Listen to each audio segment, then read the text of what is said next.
When you look at the current market for where we are and the foreclosure activity nationwide in April 2024, this information is basically a month behind. So we are recording this in May 2024, but we're looking at data from April 2024 because it's delayed by a month or so. And this data is provided by Adam Data Solutions, which is a company that compiles this information across the country. They work with numerous banks, servicers, and industry executives to provide great data. They have a really robust system, and I really appreciate the data they put out. So if anybody from Adam Data is listening to this, we appreciate you and all the research that you all do. It definitely helps us with our mission. That being said, when we look at foreclosure activity, we do see a slight decline for April 2024.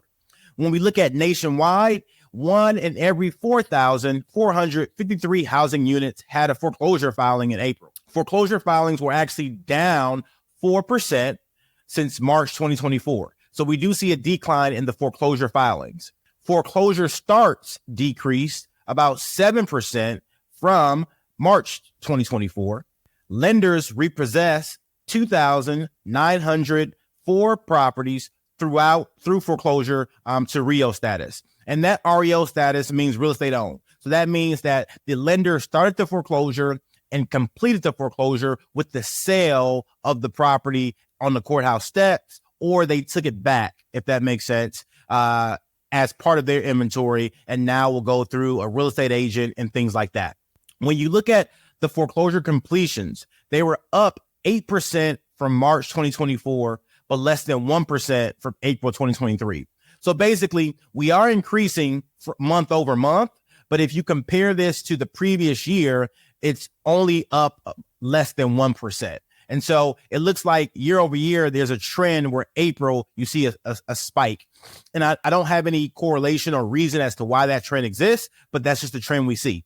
When you look at the states that had the greatest number of REOs in April 2024, you had Illinois that had 244, Pennsylvania with 241, California, New York with 225, and Maryland with 200 REOs. All right. So that's where we are high level nationwide on the foreclosure statistics. I give you these statistics not because they are just applicable to your situation, but again, my goal is to help you just understand what the general landscape looks like around our country. And when you have 1 in every basically 4,500 homes having a foreclosure start, foreclosure is not a problem that's going away. It's something that, as we look at credit card debt increasing, as we look at the interest rates where they are, as we look at just the burden, right, that it takes to run a household right now in this country, we know foreclosures are prevalent. In my opinion, and if I had to kind of opine on the situation, I think they're going to continue to increase. And so I want to kind of keep a gauge on this for our listeners, for those of you who are in the industry, whether you're a real estate professional or real estate investor and you listen to the podcast, just so you can have a better understanding of kind of where the market is and how you can help those who may be facing foreclosure. All right. So that's our high level stats for today. What I wanted to do is go through some articles that really piqued my interest over the last couple of weeks. And I haven't had time to do any like reels or write articles kind of about them. But I did want to take some time and just kind of go through some of these headlines. One, get your feedback and your thoughts, but also let you know what I think and how I think these articles apply to those homeowners facing foreclosure. The first article, the headline reads, "How hard is it to buy a home right now?" The new NBC News Homeowner Buyer Index measures the market. And so this NBC Buyers Index is a very unique index because they basically go through and they measure how difficult it is kind of to buy a home. And that index goes from basically, I think, 0 all the way to 100. And right now, the index is sitting at 82.4, which is basically a 0.5% increase from the previous year. And the index consists of 4 factors: cost, how much a home costs relative to the income and inflation, as well as how related expenses such as insurance costs are changing, right? That's one thing. Competition. How many people are vying for a home? Are you having multiple offers? Is there highest and best? What's going on? How many people are competing for that house? Recently, we had a property that we put on the market, and we literally put it on the market for just this past Memorial Day weekend. and we had about 6 or 7 offers, and we had probably about 20 people show the home.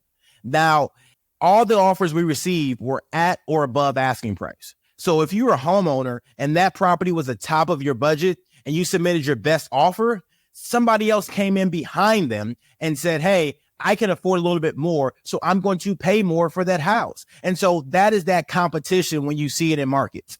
In addition to that, scarcity, the number of homes that are on the market, and how many more are expected to enter the market in the coming months. And then the last thing they look at is economic instability, market volatility, unemployment, and interest rates. So they have a proprietary algorithm where they're scraping data from numerous sources, census data, data from Redfin, and things like that. And right now, the home buyer index is at 82.4%, which means it's kind of difficult to buy a home.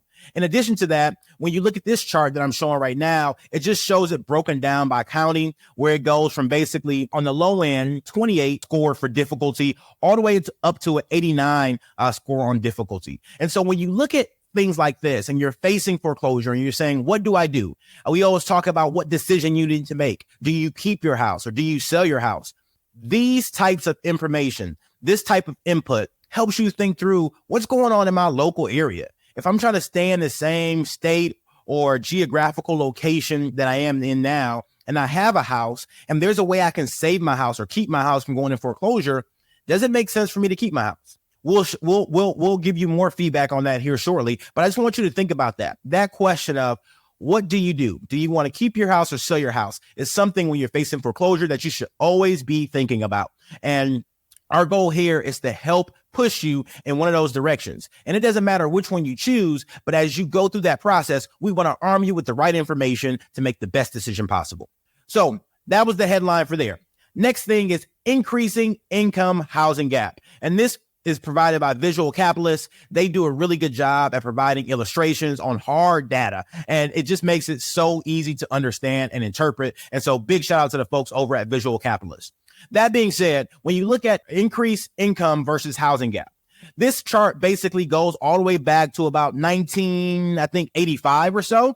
And so it goes back and says, basically, when you look at the median household income versus the cost of housing, basically, what was that gap, or how many times income did it take to purchase a house? And when you go back to the 1980s, you're looking at about 3.5 times your income to purchase a house. Now, if you fast forward to now, right, which is, I think this data was aggregated and up to about 2022. So it's a couple years behind, but right now at the time of this article, it was about 6 times the income needed to purchase a house. And so when you go from 3.5 times the median income to about 6 times the median income, that just shows you where home affordability is. And again, if you have a house now and it's in good condition, it's not in disrepair, you may want to really consider keeping that house. I understand when people say, hey, it's better for me to sell, I can go somewhere else. That is phenomenal. If your credit's good, or if you have somewhere else to go, maybe you have your spouse has great credit, or maybe you have a family home you can go to, or maybe you just say, I just need a fresh start. I want to go. It makes perfect sense. And I recommend people do that in many situations. But I want you to evaluate your situation and make sure that the home you're staying in is not the best or most economical place for you to stay if you're facing foreclosure. And the more stats I see, the more I realize that if you have a home, a bird in the hand is better than 2 in the bush. And so let me fast forward and go to the next slide, which I really think will hit home with a lot of people who are listening to our content. America's financial well-being, right? And so it just talks about it asks one question, but there are 3 different answers. The one question is, I have money left over at the end of the month. And if you look at the chart, the red is rarely or never, the yellow is sometimes, and the blue is always or often.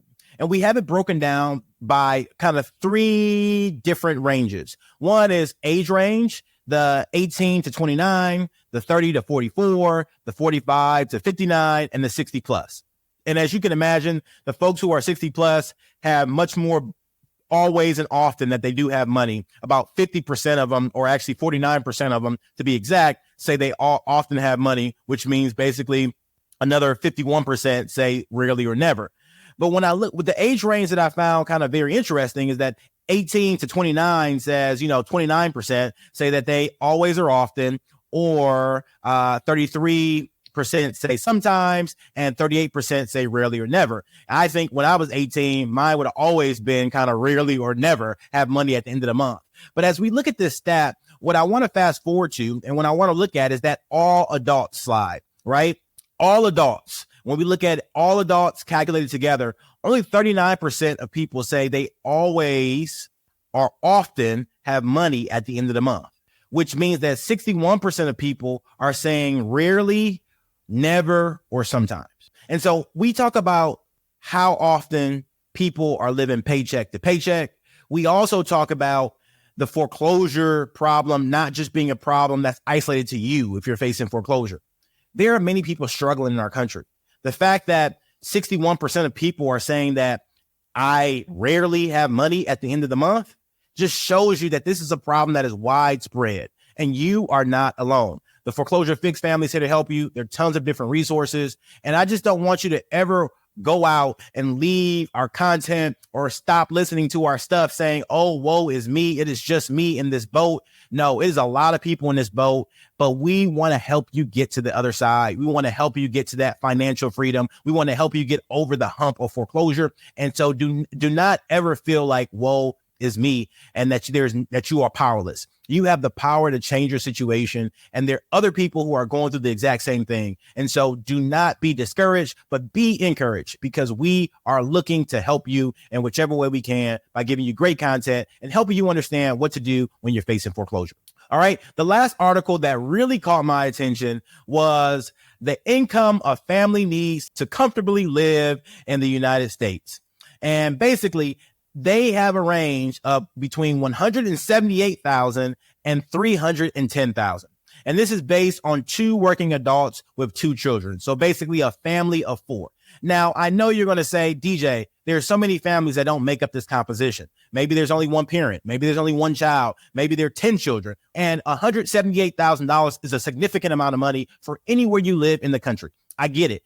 The article just sparked my attention because I just found it very, very interesting that it takes so much money to live in certain places.